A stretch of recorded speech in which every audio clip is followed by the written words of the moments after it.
सिताणं नमो वायरीयाणं नमो वत्सायणं नमो लोहि सवसाहनं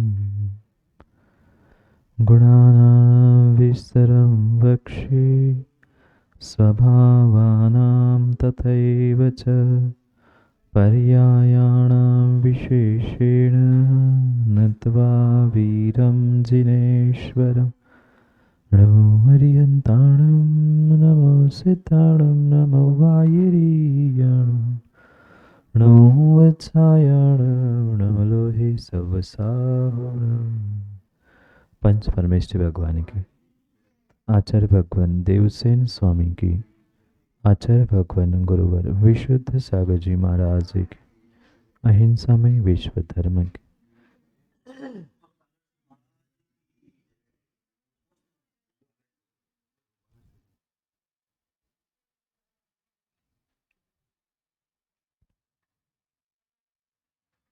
अंतिम तीर्थेश वर्धमान स्वामी के शासन में हमसे विराजते और उनकी यह पावन पीयूष देशना हम सभी के लिए परम उपकारी। उपकारमयी देशना को समझने के लिए जो 4 अनुयोगों की व्यवस्था थी, उन 4 अनुयोगों में महान अनुयोग द्रव्यानुयोग और द्रव्यानुयोग के वचन प्रणाली को, रहस्य को समझने के लिए हम सभी यहाँ पर आलाप पद्धति ग्रंथ का अध्ययन कर रहे थे। भव्यात्माओं, आचार्य प्रवर देवसेन स्वामी न्याय ग्रंथ आलाप पद्धति में हम सभी जीवों के लिए द्रव्य के लक्षणभूत गुण, पर्याय, स्वभाव आदि का वर्णन कर रहे थे। वैसे तो सामान्य विशेष गुण, पर्यायों के भेद और स्वभाव भी सामान्य विशेष रूप से हमने समझे थे। 10 सामान्य गुण, 16 विशेष गुण, 11 सामान्य स्वभाव और 10 विशेष स्वभाव, ये सामान्य अपेक्षा से हमने समझे थे, पर विशेष रूप से उन्हें पुनः समझाते हुए आचार्य भगवंत देवसेन स्वामी हमें उन गुणों की, स्वभावों की व्युत्पत्ति यानी वह शब्द किस प्रकार से उत्पन्न हुए, ये समझाने का प्रयास कर रहे थे। जहाँ क्रम क्रम से हमने सामान्य गुणों की व्युत्पत्ति समझी,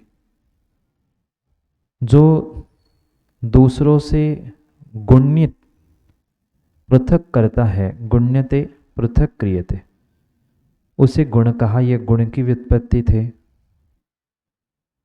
परिणमन करते हुए अपने अपने ही द्रव्य में निज निज प्रदेशों में रहने वाली वह पर्याय थी।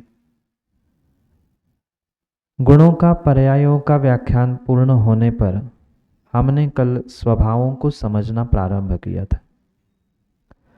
स्वभावों में भी कल हमने 106 नंबर के सूत्र से 113 नंबर तक समझने का पुरुषार्थ किया था। अस्ति स्वभाव, नास्ति स्वभाव,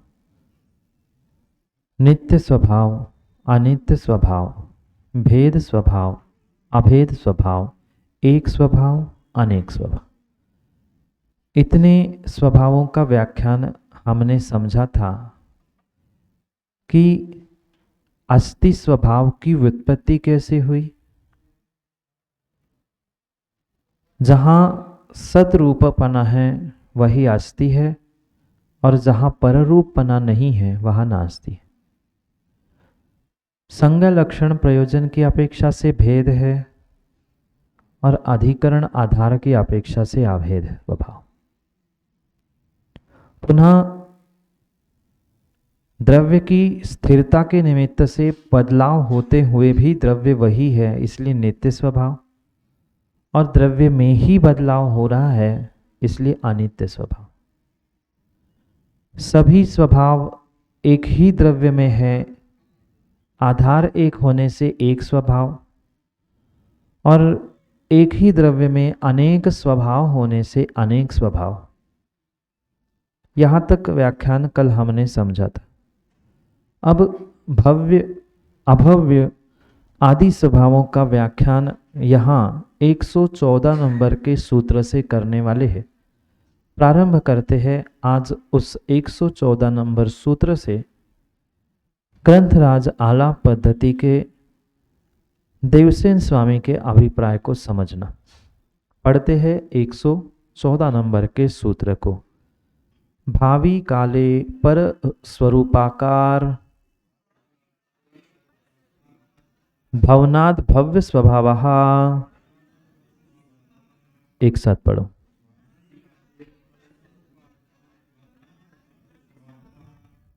भावी काले यानी भविष्य काल में, पर स्वरूपाकार, पर आकार यानी पर द्रव्याकार नहीं लिखा,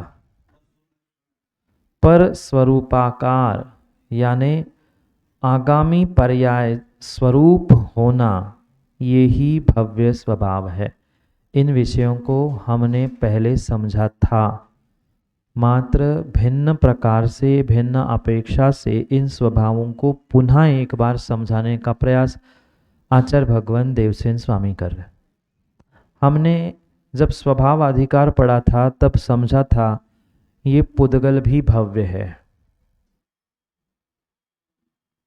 सुधीर डॉक्टर, पुद्गल में भी भव्य स्वभाव है। अभी तक हमने जीव में भव्य स्वभाव, भव्यत्व माना था, वह मात्र पारणामिक भाव की अपेक्षा से था। पर 6 ही द्रव्यों में भव्य स्वभाव है और उसी समय अभव्य स्वभाव भी है। ये किसी भी प्रकार से पारणामिक भाव का जीव द्रव्य की अपेक्षा से कथन नहीं चल रहा, पर प्रत्येक द्रव्य आने वाले समय में दूसरी अवस्था को प्राप्त करेगा। करेगा कि नहीं?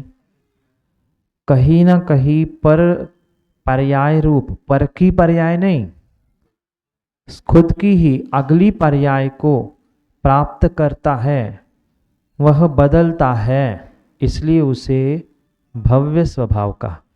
हम जीव की भी अपेक्षा से भव्य स्वभाव कहते हैं। क्यों? क्योंकि जो मिथ्यात्व को छोड़ के सम्यक प्राप्त करके भगवान बनने की शक्ति रखता है वह भव्य है। ऐसे ही जो द्रव्य बदलने की शक्ति रखता है वह उसका भव्य स्वभाव है, और जो द्रव्य पररूप नहीं होता वह उसका अभव्य स्वभाव है। इसमें भव्य स्वभाव समझ में आया? ये टूट जाएगा तो पर्याय उसका रूप बदल गया। माना कि ये पुद्गल भी बिखर गया, पुनः अगली अवस्था में दूसरी कुछ व्यवस्था बनेगी, दूसरी कुछ पर्याय बनेगी पुद्गल की। ये पेन तो पर्याय है, पुद्गल द्रव्य है। पुद्गल द्रव्य की अभी वर्तमान की पर्याय पेन है, उसमें जो इतरेतर भाव है अगली पर्याय में ये पुद्गल परमाणु बिखर गए। क्या इस पुद्गल परमाणु से कागज नहीं बन सकता, लोहा नहीं बन सकता? कुछ भी बन सकता है। समझना, ये कुछ भी बनने की शक्ति भर पर पर्याय रूप प्रकट होने की शक्ति होने से उसे क्या कहा? भव्य कहा। पर ये पुद्गल द्रव्य जो है ये द्रव्य नहीं, ये पुद्गल की पर्याय है। समझ में? ये तो समझ में आया ना? पुद्गल द्रव्य यानी परमाणु मात्र। वह परमाणु स्कंध बनेगा, पुनः परमाणु बनेगा, ये बदलाव होने की शक्ति है, इसलिए वह भव्य है। पर पुद्गल कभी धर्म बनेगा? पुद्गल कभी जीव बनेगा? नहीं बनेगा, इसलिए अभव्य स्वभाव। अपने में ही बदलने की शक्ति है। अगली पर्याय में दूसरे ही रूप हो जाएगा, पूर्ण ही रूप बदल जाएगा। ये भव्यत्व स्वभाव है, ये भव्य स्वभाव है। पर कितना ही बदले, कितना ही बदले, कितना ही बदले, पर रूपाकार, पर रूप, पर द्रव्य रूप नहीं होता। ये अभव्य स्वभाव। यहाँ यही कहा, भावी काले पर स्वरूपाकार भवनात्, पर पर्याय रूप, पर आगामी, पर से मतलब यहाँ आने वाली, पर द्रव्य की नहीं,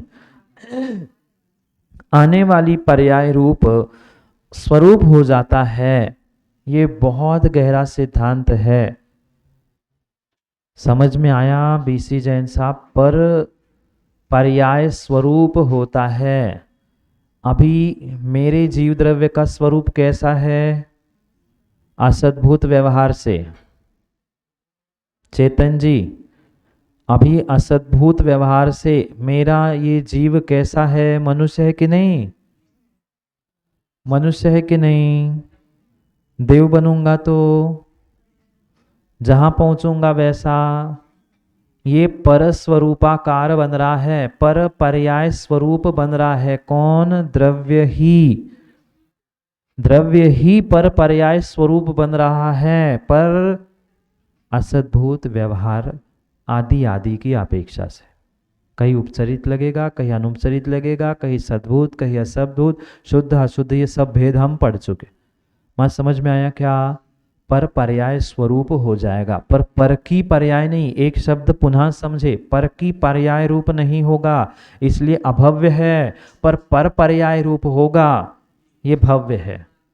एक अक्षर का मात्र अंतर है। पर की पर्याय रूप नहीं होगा, इसलिए अभव्य है। पर इसकी ही पर पर्याय यानी आने वाली पर्याय रूप होता है, इसलिए वह भव्य है। अपनी ही दूसरी पर्याय रूप होगा, चाहे जीव हो, पुद्गल हो, अन्य भी हो, इसलिए वह भव्य है। और नहीं हो रहा है पर द्रव्य रूप, इसलिए अभव्य है। अगला सूत्र पढ़ते हैं, समझ में आएगा।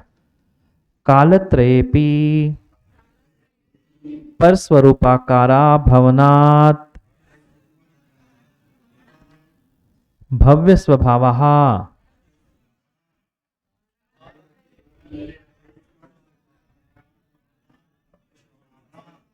भवना दभव्य स्वभावा, भवना दभव्य स्वभावा।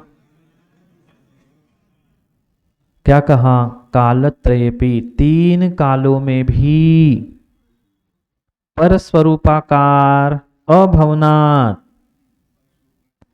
पर स्वरूपाकार रा बड़ा है क्या सूत्र में? पर स्वरूपाकार रा है कि नहीं? पर स्वरूपाकार अभवनात्, अ और ओ का आ हो गया। पर स्वरूपाकारा अगर गड़बड़ लिखा हो तो शुद्ध कर ले। कारा पर स्वरूपाकार अभवनात्, आधा तो और पुनः अभव्य, ये मिलकर पर स्वरूपाकारा भवना दभव्य, ऐसा संधि वहां पर सूत्र में ऐसी संधि प्राप्त हुई। आया समझ में? पर स्वरूपाकार तीनों कालों में नहीं होगा, इसलिए वह अभव्य स्वभाव है। ये बहुत आसान विषय है, इसलिए मैं जल्दी कह रहा हूँ, और ये अपन एक बार पढ़ चुके हैं। ये मात्र व्युत्पत्ति की अपेक्षा से हमारी रिवीजन चल रही है। आगे पढ़ते हैं। हाँ।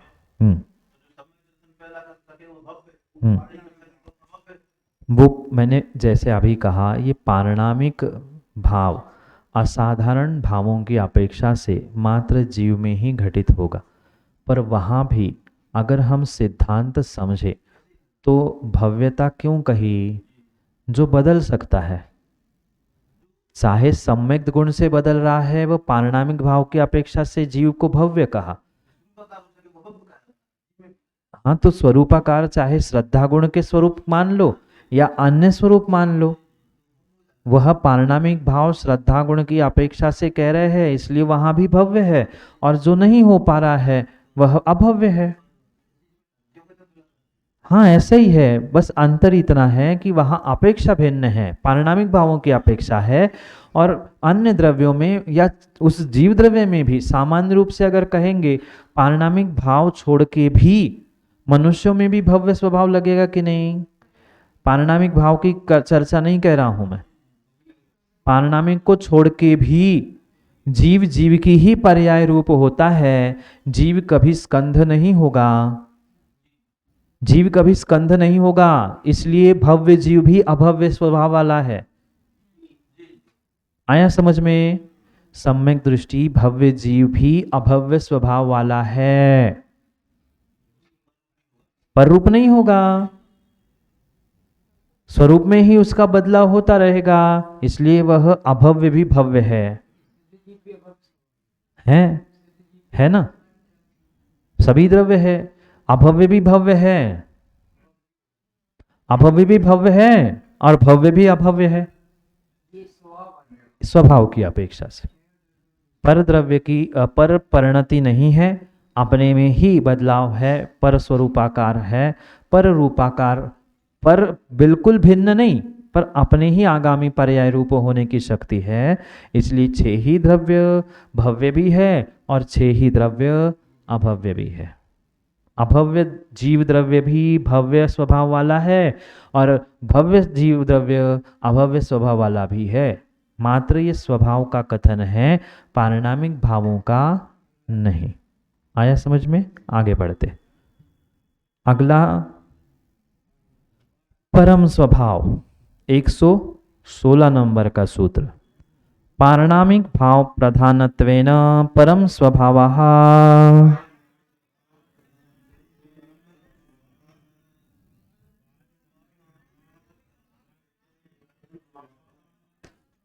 पारिणामिक भाव के प्रधानता से परम स्वभाव, परम यानी उत्कृष्ट, तो परम शब्द बना कैसे? तो पारिणामिक से शब्द ग्रहण किया परम, उत्कृष्ट। तो ये परम पारिणामिक आदि क्या होता है? जो अपने स्वभाव को नहीं छोड़ना है, अपने ही स्वभाव में रहना है, यही वास्तव में पारिणामिक भाव है। चाहे जीव के असाधारण भावों में आप घटित कर लो, शेष 4 भाव कर्मों के निमित्त से हो रहे हैं, और जो स्वभाव रूप ही जीवत्व भव्यत्व अभव्यत्व है, उसमें किसी प्रकार से पर सापेक्षता नहीं है, स्वभाव का ही परिणमन है, इसलिए वो भी पारिणामिक भाव कहे। और ऐसे ही प्रत्येक द्रव्य में पारिणामिक भाव है। आया क्या समझ में? वो तो जीव के असाधारण भाव भव्यत्व अभव्यत्व जीवत्व तो है ही, उसके अलावा भी इसमें पारिणामिक भाव है। बात आई क्या समझ में? उस दिन भी हमने चर्चा की थी, पुद्गल में भी परम भाव है, जो इस द्रव्य का उत्कृष्ट भाव है, स्वभाव रूप है, वही उसका परम यानी उत्कृष्ट भाव है। बस वही उस परमाणु का, जो हमने शुद्ध परमाणु का समझा था, एक स्पर्श, 2 स्पर्श, एक रस, एक गंध, एक वर्ण, ये उसका क्या हो गया? परम स्वभाव हो गया। ये उसका पारिणामिक भाव और उसकी अपेक्षा से उसका स्वभाव परम स्वभाव बन गया। ऐसे प्रत्येक द्रव्यों में हम घटित करेंगे। आगे बढ़ते हैं। इस प्रकार से सामान्य स्वभावों का व्युत्पत्ति अर्थ निरूपित किया गया। आगे बढ़ते हैं। 117 नंबर के सूत्र में आचार्य भगवान समझाना चाहते हैं कि जो विशेष स्वभाव थे, विशेष स्वभाव याद है किसी को? विशेष स्वभाव, गुण नहीं पूछ रहा हूं, गुण नहीं पूछ रहा हूं, स्वभाव, चेतन स्वभाव, अचेतन स्वभाव, मूर्त स्वभाव, अमूर्त स्वभाव और एक प्रदेशत्व स्वभाव, एक प्रदेश स्वभाव। तो ये सब कुछ यहाँ नहीं कहेंगे। आचार्य महाराज कह रहे हैं कि इन स्वभावों की व्युत्पत्ति मैं नहीं कहूँगा। क्यों नहीं कहूँगा? कि इनकी व्युत्पत्ति हमने गुणों में भी समझी। चेतनत्व गुण पढ़ा क्या? चैतन्यस्य भावम चेतनत्वम मनभूति स्यात्, ये सूत्र पढ़ा हमने। तो जो गुणों की व्युत्पत्ति है वैसा ही विषय स्वभाव में लगा लेना चाहिए, चेतन के लिए, अचेतन के लिए, मूर्त के लिए, अमूर्त के लिए, एक प्रदेश के लिए और अनेक प्रदेशत्व। क्योंकि इनकी व्याख्या हमने गुणों की व्युत्पत्ति में समझी है। समझी है क्या माँ? सूत्र नंबर बताऊं क्या? पीछे सूत्रों में मिल जाएगा। अभी अभी 94-95 नंबर के सूत्र के बाद हम ये क्रम पढ़ रहे हैं, तो लगभग 94-95 नंबर के सूत्र के आप एक 6 सूत्र छोड़ के आपको शायद मिलेगा। 100 नंबर के सूत्र के पास चेतनत्व का व्याख्यान मिलेगा। मिला क्या? 100 नंबर का सूत्र देखो ना, कितने नंबर है? 101, 102, 103, 104। इसमें ये 4 का व्याख्यान हुआ। और उसके पहले मतलब लगभग 97-98 नंबर पर प्रदेशत्व का मिला होगा। हाँ, 100 नंबर है, ठीक है। तो फिर 100 से लेके 104 तक ये 5 सूत्रों में हमने पहले ही उसकी व्युत्पत्ति अर्थ कर लिया है। महागुण कहा, अब ये स्वभाव में विषय लगा ले, ऐसा आचार्य भगवंत का कहना है। सूत्र पढ़ते हैं, वहां के उनकी शब्दों में ही उनकी अपेक्षा को समझते। प्रदेशादि गुणानाम व्युत्पत्ति चेतनादि विशेष स्वभावानां च व्युत्पत्ति निगदिता व्युत्पत्तिर्निगदिता। पढ़ो एक साथ।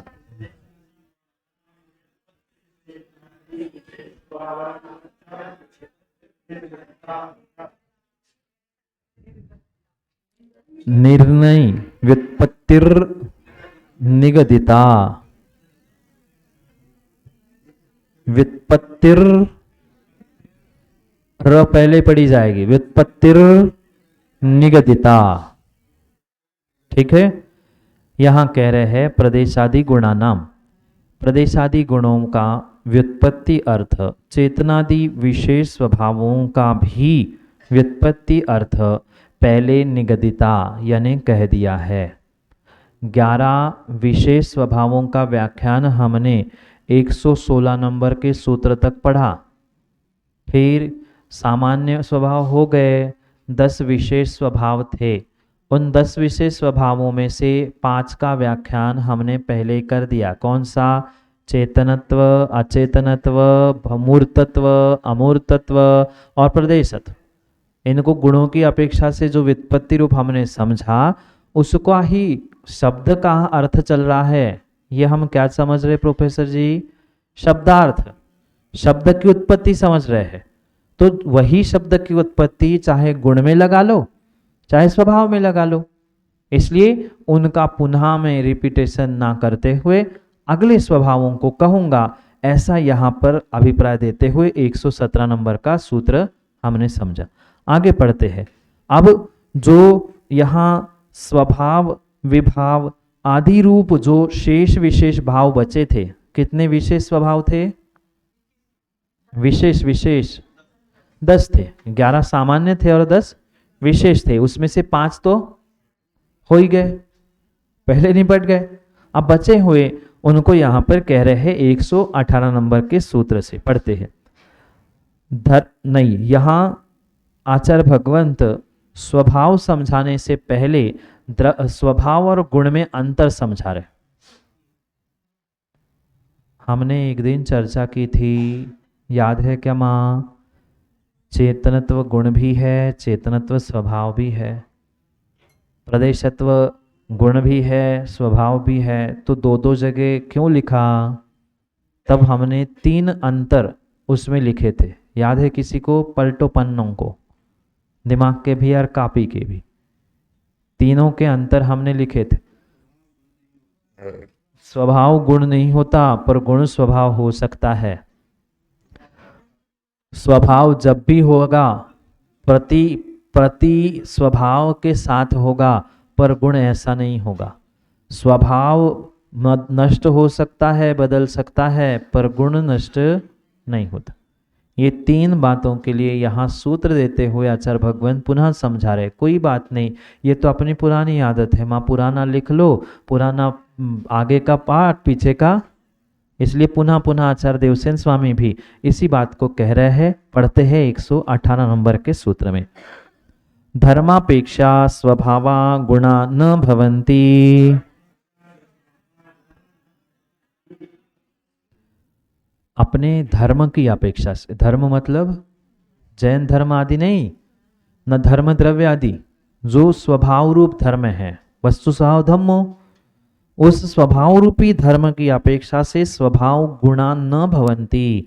स्वभाव कभी भी गुण नहीं होता, पर गुण स्वभाव, ये पहला अंतर लिखा था।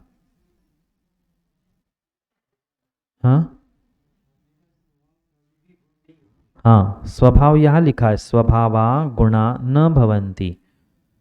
स्वभाव गुण नहीं होता, पर गुण स्वभाव होता है। अंतर समझ में आया क्या? ऐसे भी स्वभाव होते हैं जो गुण नहीं है।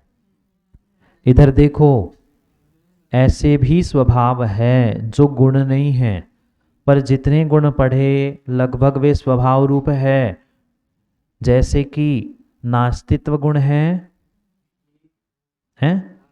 गुण पूछ रहा हूं, नास्तित्व गुण है क्या? नहीं है, वो तो स्वभाव में है, इसलिए वह स्वभाव कभी गुण नहीं बन सकते। पर गुण चेतनत्व, अचेतनत्व, प्रदेशत्व, अस्थि आदि क्या बने? यही गुण ही स्वभाव तो बन सकते हैं, पर स्वभाव कभी भी गुण नहीं बनेंगे। सभी नहीं, सभी नहीं कहा, सभी नहीं कहा मैंने, सभी नहीं कहा। स्वभाव गुण नहीं बनेंगे, पर गुण स्वभाव, हाँ, स्वभाव गुण नहीं बनेंगे, पर गुणों को हम स्वभाव बना सकते हैं। सभी नहीं कहा, सभी बनेंगे ही, ऐसा कोई नियम नहीं है।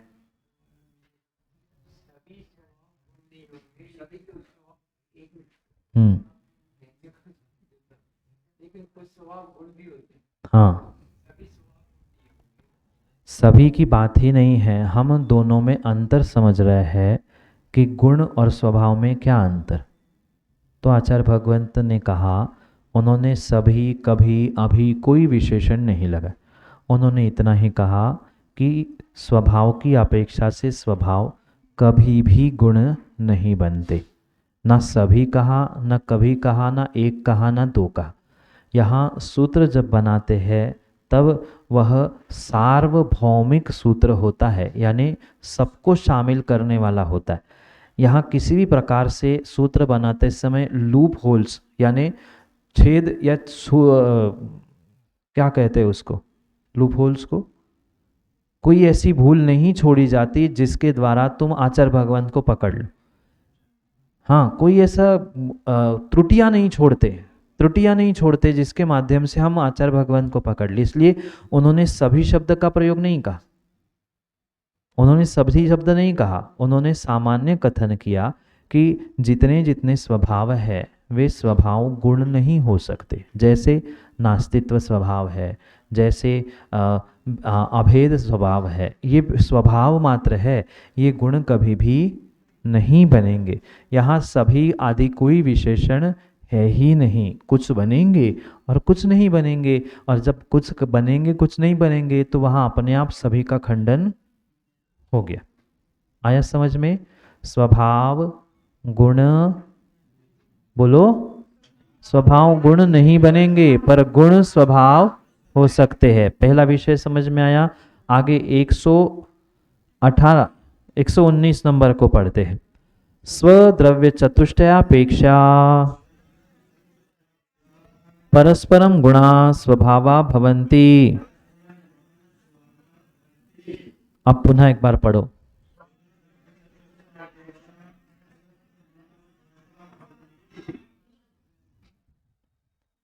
अब दूसरी बात कह रहे हैं, स्वचतुष्टय अपेक्षा, स्वचतुष्टय की अपेक्षा से परस्पर गुण स्वभाव तो हो सकते हैं। बात आई क्या समझ में? पहले कहा स्वभाव गुण नहीं होंगे, अब कह रहे हैं गुण स्वभाव हो सकते हैं, मात्र स्वचतुष्टय की अपेक्षा से। स्वद्रव्य, स्वक्षेत्र, स्वकाल और स्वभाव की अपेक्षा से। इसका चतुष्टय इधर देखिए, इसका चतुष्टय और इसका चतुष्टय, दोनों का चतुष्टय अलग अलग है। इसके गुण इसके स्वभाव बन सकते हैं, पर इसके गुण इसका स्वभाव, आया समझ में? मात्र स्वद्रव्यादि चतुष्टय अपेक्षा से ही परस्पर अपने ही आप में उसी द्रव्य के गुण स्वभाव भी होते हैं। अस्तित्व, इसका अस्तित्व गुण है क्या? इसका अस्तित्व गुण है ना, तो इसका ही अस्तित्व गुण अस्ति स्वभाव बनेगा। इसका अस्तित्व गुण इसका अस्ति स्वभाव। आया समझ में? इतना ही कहा, आगे पढ़ते। 120 नंबर। द्रव्याणपि भवन्ति, स्वचतुष्टय यानी स्वद्रव्य आदि की चतुष्टय की अपेक्षा से गुण द्रव्य भी नहीं होते हैं? हाँ सॉरी, द्रव्याण भी भवन्ति होते हैं, गुण द्रव्य भी होते हैं। कैसे होते हैं गुण द्रव्य? कैसे होंगे?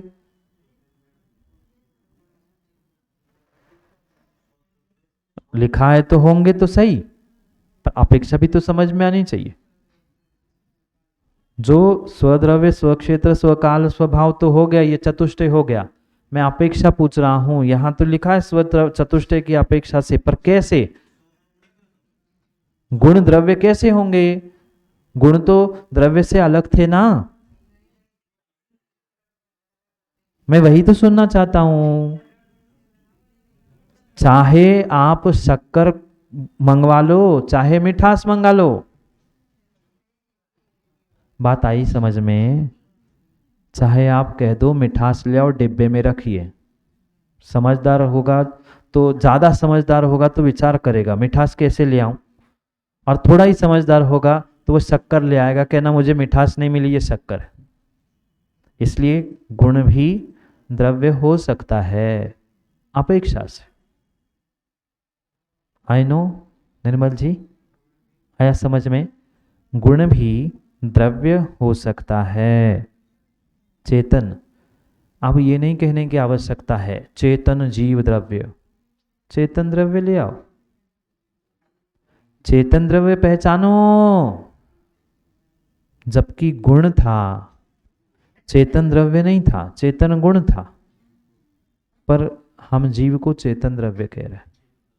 आया समझ में? इसलिए ऐसा, ये गुण की विशेषता है। गुण स्वभाव भी होंगे, गुण द्रव्य भी होंगे। आगे पढ़ते। अब जो क्रम प्राप्त हमारे लिए स्वभाव की व्युत्पत्ति का कथन चल रहा था, उसको समझते हैं। ये बात 3 सूत्र समझ में आए क्या माँ? स्वभाव गुण नहीं होते, पर गुण स्वभाव भी हो सकता है, गुण द्रव्य रूप भी हो सकता है, स्व चतुष्टय की अपेक्षा से। अब जो 5 बचे हुए स्वभाव थे, उनको यहाँ पे हम पढ़ते हैं 121 नंबर के सूत्र में। स्वभावादन्यथा भवनम विभावः,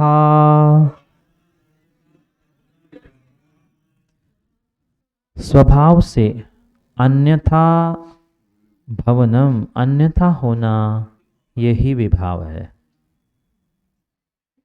जो स्वभाव है उससे अन्यथा हो जाना, स्वभाव का विकृत हो जाना, स्वभाव का बदल जाना, यही विभाव स्वभाव है। क्योंकि 5 विशेष स्वभाव पहले ही समझा चुके, चेतन, अचेतन, मूर्त, अमूर्त और प्रदेश। अब बचे हुए विभाव, शुद्ध अशुद्ध, उपचरित आदि का व्याख्यान प्रारंभ हुआ। विभाव स्वभाव समझ में आया।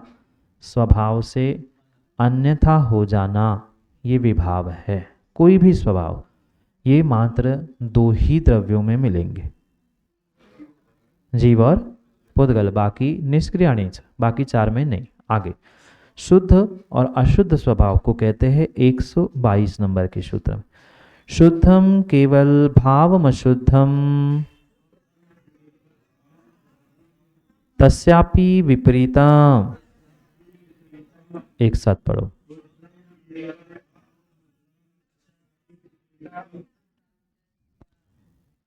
शुद्धम केवल भावम अशुद्धम तस्यापि विपरीतम। दो एक साथ कहे हैं, समझ में आया क्या? शुद्धम केवल भावम, फिर अशुद्धम तस्य अपि विपरीतम। क्या कहा? जो केवल है ना वो शुद्ध है, केवल ज्ञान मात्र ग्रहण नहीं करना। अकेला जो है, केवल यानी ओनली, अकेला जो है वो शुद्ध, और कहीं भी उसके उल्टा है, मिलावट है, वह अशुद्ध। शब्द आया मां समझ में? शुद्धम क्या है? केवल भाव, केवल जो भाव है ना, केवल ज्ञान नहीं कहा, अकेला जो भाव है, किसी के आश्रित नहीं, निराश्रित, ऐसा जो निराश्रित भाव है वह शुद्ध है। और उससे विपरीत यानी किसी से मिला हुआ, मिश्रित, आश्रित, ये जो कुछ है वह अशुद्ध भाव है। अब इसके उदाहरण देने की आवश्यकता मुझे नहीं लगती, अपन इतना समझ के आगे आ चुके हैं। अगला उपचरित स्वभाव 123 नंबर के सूत्र से समझा रहे। स्वभावस्याप्यन्यत्रोपचारा, स्वभावस्याप्यन्यत्रोपचारा दुपचरित स्वभावः। पढ़ो एक साथ।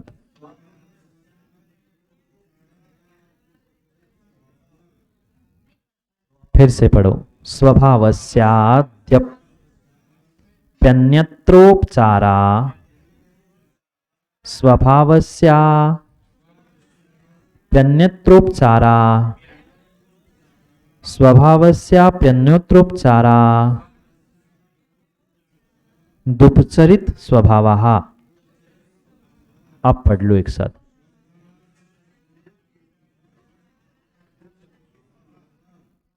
स्वभावस्य अन्यत्र उपचार उपचरित स्वभाव, स्वभाव का अन्यत्र उपचार करना यह उपचरित स्वभाव है। समझ में आया? स्वभाव को अन्यत्र आरोपित करना, उपचरित करना, कथन करना, कल्पना करना, ये उपचरित स्वभाव है। बात आई समझ में? स्वभाव को दूसरे कहीं जगह पर जो जिसका स्वभाव नहीं है उसको वहाँ वैसा आरोपित करना, उपचरित करना, यह उपचरित स्वभाव है। जैसे हमने एक दिन समझा था व्यवहारने की व्याख्या समझते समय कि हमने कहा था मति ज्ञान मूर्त है,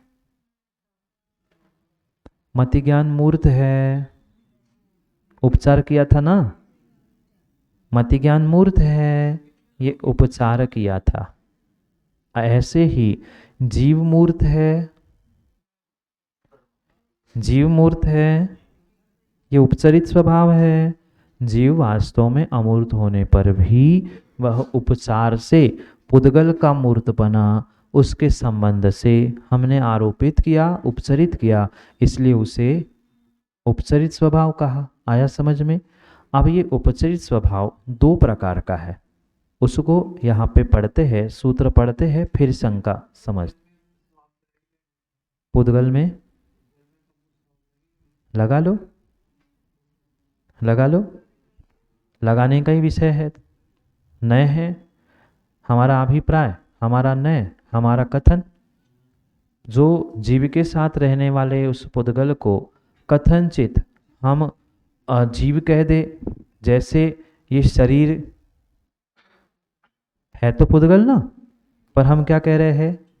जीव ही कह रहे हैं, अलग से नहीं कहते कि शरीर अलग है जीव। ये भेद विज्ञान सामायिक आदि का ध्यान का विषय है, पर जीव को बुलाओ शरीर को छोड़ के, नहीं, मनुष्य जीव बुलाओ, पंचेंद्रिय जीव बुलाओ। समझ में आया? ये हम उसको उसमें उसका इसमें उपचार करके ही, क्योंकि विभाव दोनों का है, इसलिए आगे समझा रहे हैं। ये भेद समझ में आएंगे ना तो और विषय समझ में आएगा। बस 2 सूत्र और पढ़ेंगे फिर विराम लेते। सद्वेधा कर्मज स्वाभाविक भेदात् यथा जीवस्य मूर्तत्वम् अचेतनत्वम् यथा सिद्धात्मनां परज्ञता परदर्शकत्वं च।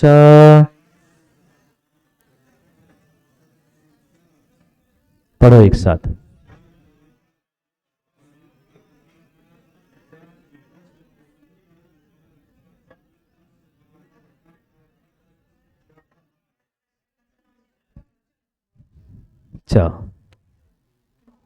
क्या? सद्वेधा वह उपचार 2 प्रकार का, एक कर्मज उपचार, एक स्वाभाविक उपचार। यथा जैसे जीवस्य जीव का मूर्तपना और अचेतनपना। समझ में आया क्या? उपचार 2 प्रकार का, उपचरित स्वभाव 2 प्रकार का, कर्मज उपचरित, स्वाभाविक उपचरित। कर्म के निमित्त से उपचार करके हुए हम जीव को अचेतन और अचेतन और मूर्त कह रहे हैं, ये पहला भेद हुआ। और स्वाभाविक यथा सिद्धात्मानाम परज्ञता परदर्शकत्वम च। सिद्धात्मा शुद्धात्मा सर्वज्ञ है, सर्वदर्शी है, ये स्वाभाविक उपचार है। आया क्या समझ में? यहाँ सिद्धों के कर्म बचे क्या? नहीं बचे, पर फिर भी हम कह रहे हैं व्यवहार से, जानदी पश्यति सर्वम व्यवहार नैणम केवली भगवम। ये जो हमने कहा ये क्या हुआ? ये स्वाभाविक उपचार हुआ, स्वभाव का ही स्वभाव रूप उपचार हुआ। कर्मों का स्वभाव में उपचार करना ये कर्मज उपचार है, कर्मज उपचरित स्वभाव है। और जो बिना कर्म के हुआ वह स्वाभाविक उपचरित स्वभाव है। बात आई समझ में? बहुत आसान है, इस पे चर्चा करी, बस शब्द हमें पता नहीं थे तो भेद आचार्य भगवत ने यहाँ समझा दी। अन्य एक और छोटा सा सूत्र कहते हुए इस अधिकार को हम यहाँ पूर्ण करते। एव मित्रेषाम द्रव्याणाम उपचारो यथा संभवो ज्ञेयः।